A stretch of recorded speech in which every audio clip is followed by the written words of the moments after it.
नमस्कार मित्रांनो, आपल्या या स्वामी समर्थ यूट्यूब चॅनेलवर आपणा सर्वांचे खूप खूप स्वागत आहे. स्वामींच्या भक्तांनो, मांसाहार करावा की नाही हा प्रश्न अनेक लोकांना पडतो. त्यांच्यासाठी आजचा हा व्हिडिओ आहे. श्री स्वामी समर्थ, जय जय स्वामी समर्थ. आज आपण एका महत्त्वाच्या विषयावर बोलणार आहोत. अनेक स्वामी भक्तांना नेहमी प्रश्न पडतो की स्वामी समर्थांचा भक्त मी आहे, पण मांसाहार करतो, मग हे योग्य आहे की अयोग्य? मी जे हे मांसाहार करतो ते स्वामींना आवडते किंवा स्वामींना आवडेल का? मी मांसाहार करावा की नाही, असे अनेक प्रश्न व्यक्तीच्या मनामध्ये असतात. आणखीन एक प्रश्न असतो की मी जर स्वामींची सेवा करतोय तर मग मला मांसाहार सोडावा लागेल की काय? मग मी कसं काय स्वामींची सेवा करणार? मला तर मांसाहार खाण्याची इच्छा आहे. असे प्रश्न या स्वामी भक्तांच्या मनामध्ये असतात. मित्रहो, हा प्रश्न तुमच्या मनात नाही तर हजारो लोकांच्या मनात आहे. काहींना वाटते की मांसाहार करणारा भक्त असूच शकत नाही. जो मांसाहार करतो तो भक्त कसा असेल? काहींना वाटते की आहाराचं काय आहे, श्रद्धा महत्त्वाची आहे, आहाराचा यशाचे काहीच संबंध नाही. तर आज आपण स्वामींच्या शिकवणीतून अध्यात्माच्या बाजूने विचार करणार आहोत. सर्वात महत्त्वाची गोष्ट म्हणजे स्वामींनी कधी कोणतीच गोष्ट जबरदस्तीने बदलण्याचा प्रयत्न केलेला नाही किंवा त्यांचे जे नियम होते ते कोणावरही त्यांनी लादले नाही. फक्त स्वामींचा मार्ग होता प्रेमाचा. उदाहरण तर बघा ना, जेव्हा एखादं मूल चुकतं तेव्हा आई त्याच्यावर रागवते, प्रसंगी त्याच्या पाठीत एखादा धपाटा पण घालते. पण मूल चुकले म्हणून त्याला काही घरातून बाहेर काढून टाकत नाही किंवा आपल्यापासून दूर करत नाही. तर ती चूक त्या मुलाची पुन्हा होऊ नये म्हणून त्याला ती समजावते, प्रेमाने समज देते. अगदी त्याचप्रमाणे आपल्या स्वामींचे आहे. आपल्या भक्ताला या आईसारखेच समजवतात, मार्ग दाखवतात. मग तुम्ही मांसाहार करीत असाल तर स्वतःला दोष देण्यात काय अर्थ आहे? प्रथम हे स्वतःला दोष देणं बंद करा. मनात हा विचारच देऊ नका.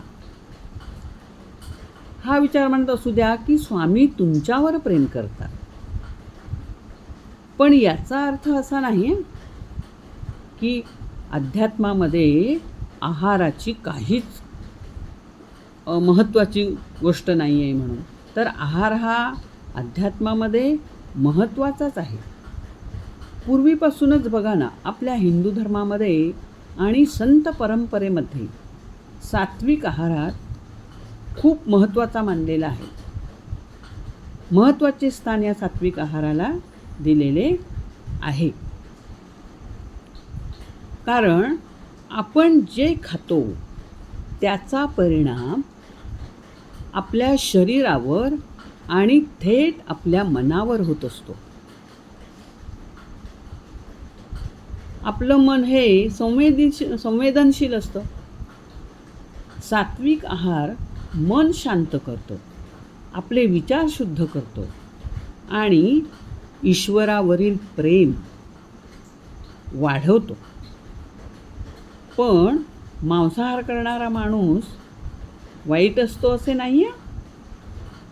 आपल्या आध्यात्मिक प्रगतीसाठी सात्विक आहार अतिशय उत्कृष्ट मानला गेलेला आहे. कारण या सात्विक आहारामध्ये आपण ज्यावेळी नामस्मरण, पारायण किंवा इतर काही आध्यात्मिक सेवा करतो त्यावेळी आपले मन स्थिर राहते. आपली एकाग्रता असणे महत्त्वाचे असते. त्यामध्ये आपण एकरूप होऊन जातो. तेव्हाच आपलं संधान त्या देवतेशी किंवा स्वामींशी म्हणा जोडले जाते. मांसाहारामुळे आपली तामसी वृत्ती वाढते, आपलं मन अस्थिर बनतं आणि त्यामुळे आध्यात्मिक प्रगतीत अडथळे निर्माण होतात. म्हणून मांसाहार टाळावा असं म्हटलेलं आहे. आता काही जण म्हणतील, मला मांसाहार आवडतो पण तरीही मी स्वामींचा भक्त आहे, मी मांसाहार खातो. हो, निश्चितच तुम्ही स्वामींचे भक्त आहातच, यात शंकाच नाही. कारण भक्तीचा मार्ग संपूर्ण मानव जातीसाठी मोकळा आहे. स्वामींनी कधीही जातपात, धर्म, भाषा, आहार यावरून आपल्या भक्तांना आपल्यापासून दूर केलेलं नाही. पण असा विचार केला की आपल्याला स्वामींच्या अगदी जवळ जायचे आहे, तर थोडा बदल आपल्यात करणं गरजेचंच आहे आणि करायलाच हवा. आपली जेव्हा भक्ती वाढत जाते तेव्हा आपोआपच आपलं मन काही गोष्टी सोडायला सुरुवात करते. हे अनेक स्वामी भक्तांचे ज्वलंत असे अनुभव आहेत.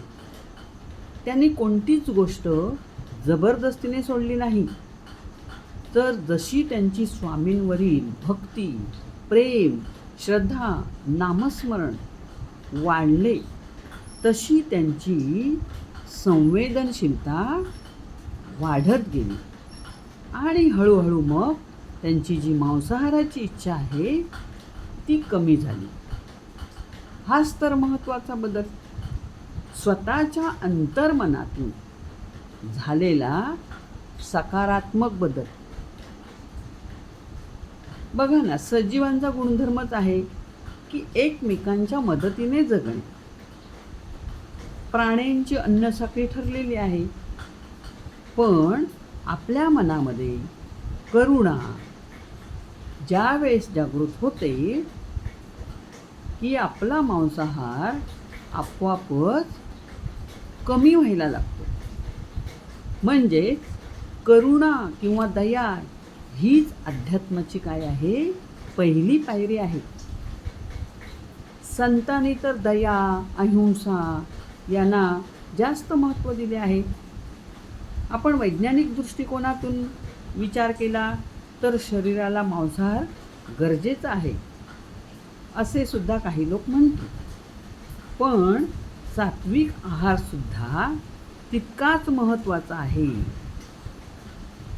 त्या आहारामुळे मन निर्मळ शांत होतं.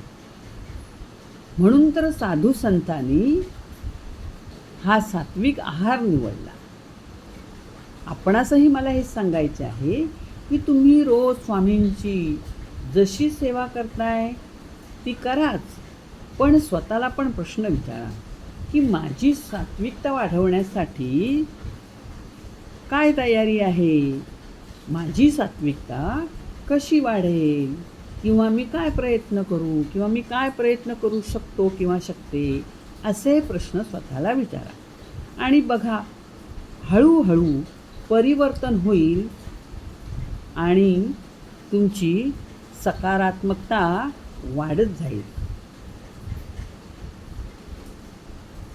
दुसरी जी गोष्ट आहे की आपण जर जी सेवा करतोय, भक्ती करतोय, म्हणजे नुसती देवदेव पूजा असं नाही, तर आपण एक चांगला माणूस बनणं हे महत्त्वाचं आहे. खरी भक्ती तीच आहे. दया, प्रेम, करुणा या गोष्टी आपल्या ठायी असणेही गरजेचं आहे. तुमच्या भक्तीमुळे या सर्व गोष्टी वाढल्या की समजा स्वामींची कृपा तुमच्यावर होत आहे. आणि जेव्हा मनापासून तुम्हाला वाटेल तेव्हा तुम्ही आपोआपच मांसाहार सोडाल यात शंकाच नाही. मग प्रार्थना करा, स्वामी तुमच्या कृपेने हा माझ्यामध्ये बदल घडलेला आहे, यात माझं काहीच नाही. स्वामींजवळ तुम्ही जसे आहात तसे जा. स्वामी तुमचा स्वीकार करतील. कितीही तुमच्याकडे दोष असू दे, गुण असू दे, जसे आहात तसे जा. स्वामी तुम्हाला दूर लोटणार नाहीत. नक्कीच तुम्हाला जवळ घेतील आणि तुमच्यावर प्रेमाचा वर्षाव करून तुमच्यात बदल घडवून आणतील. आणि त्यामुळे मांसाहार करतो हा जो तुमच्याजवळ जो अपराधीपणाची भावना आहे ती तुम्ही काय करा, बाजूला सारा आणि तुम्ही स्वामी भक्तीमध्ये पूर्णपणे स्वतःला झोकून द्या. आता हा जर माझा विचार तुमच्या मनापर्यंत पोचला असेल, तुमच्या मनाला कुठे थोडं तुमचं मन कुठे थोडं जागृत झालं असेल किंवा संवेदना जाणवली असेल, एखाद्या प्राण्याविषयी तुमच्या मनामध्ये दया निर्माण झाली असेल, तर नक्कीच समजा ही स्वामींची तुमच्यावर कृपा झालेली आहे. आणि मांसाहार करणे हे कुठल्याच बाजूने वाईट गोष्ट नाही. जेव्हा तुम्ही परमेश्वराच्या अगदी जवळ जाल त्यावेळेला तुम्हाला आपोआपच या गोष्टी सोडाव्या लागतात. तुम्ही सोडताच, तुमचीकडे इच्छाच होणार नाही. त्यामुळे भक्त हो, तुम्ही जसे आहात तसेच राहा आणि आहात तसे स्वामींच्या सेवेत रुजू राहा. स्वामींच्या जवळ जा आणि अधिक नामस्मरण, स्वामी सेवा करा. नक्कीच तुम्हाला स्वामी कृपा करतील तुमच्यावर आणि तुमचा स्वीकार करतील. धन्यवाद.